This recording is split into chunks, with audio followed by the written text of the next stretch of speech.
All right, everybody, what are we talking about today? I'm pretty sure you saw it already in the thumbnail, in the title, etc. We're going to be talking about my Crossbreed Supertuck Deluxe. This is a 10 plus year review. I've actually had it for about 12 years. And of course, as you see, right off the bat, there is some modifications. We'll be going through those in addition to the holster. I've already safety checked the firearm, making sure that, of course, it is not loaded. There's nothing in the chamber, nothing in the magazine. So it's mostly for demonstration purposes, as you can see, for the Crossbreed Supertuck Deluxe, right? So what did I do to the holster and why? So you can see, obviously, I took my leather hole punch and I punched a bunch of holes in the leather. Well, why would I do that? Well, one main reason, heat. You know, I live in a place that gets very hot in the summertime, and I wanted more breathability out of it. This is the horsehide, and I actually have another one in horsehide. These are my first two crossbreeds, the Supertuck Deluxe. I bought this one for my Taurus, this one for my Glock 19 with the LC1 light on it, obviously.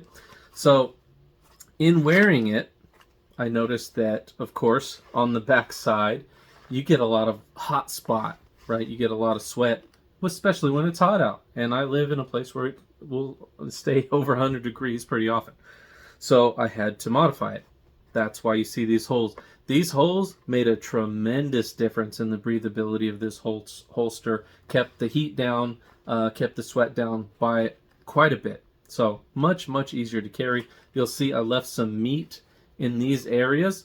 There's two reasons for that. One, the hole punch won't reach there, but also you want to keep some of the rigidity, right? Because this, of course, makes it easier to manipulate. So you want some rigidity in those spots. So that's the first modification that I did. Now you'll see the other modification I did is I put two screws here, and then I put two T-nuts. You can see the T-nuts on the back. The reason why I did that is because these things moving around all the time was super annoying. They'd be off to one side, off to the other side, you know, block your freaking, your access to your handgun, etc., etc. So you can see, you know, if this is going to be canted over this way and you go to draw, boom, you could run into it, you know, versus having a nice clear grip to your firearm, which is what you want, of course. You can also get these, I forget what they call it, I think combat cut, to where it'll be cut back here. But I chose comfort over accessibility, and it's not dramatically, you know, dramatic the difference between the two. But it is, you know, if you're going to draw, it'll be much easier if you have the combat cut, right? So let's see. Oh yeah, then on the back side, you can see on the back side of these, I put the soft side of Velcro. The reason why I did that is because when these rub up against the leather, what does leather do? Leather likes making noises.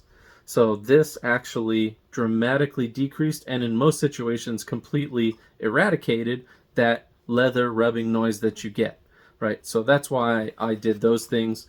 Now, why did I get this holster? That's what a lot of people ask because they don't understand. Well, it's comfort, you know. This I carried for quite a while at about 330, you know, so you know, most people carry AIWB these days, including myself. So this holster is kind of, you know, it's in the holster box. Actually, I shouldn't say it's in the holster box. It's on a sleeve on the back of my door. So it still does get used. It's just much less frequent these days because I've gotten used to AIWB carry and less from this because you know, as you practice and learn different techniques, you want to do different things, right? But this is still a very good option if you like carrying, you know, on your hip, on your side, 3 o'clock, 3:30, 4 o'clock, etc. All very good prospects for this holster. You can see there's lots of options from, you know, you can cant it either way. You can make it really deep down in your waistband. You can make it really not so deep in your waistband. So there's a lot of options here. Comfort's the main reason why you're going to want one of these, because actually concealment works really good with this too. Surprisingly, comfort's huge though. I remember when I first got this, even in pajama pants, because of how big this is, you would think it would be heavy and weighing down your pants. It doesn't do that. It's not that heavy.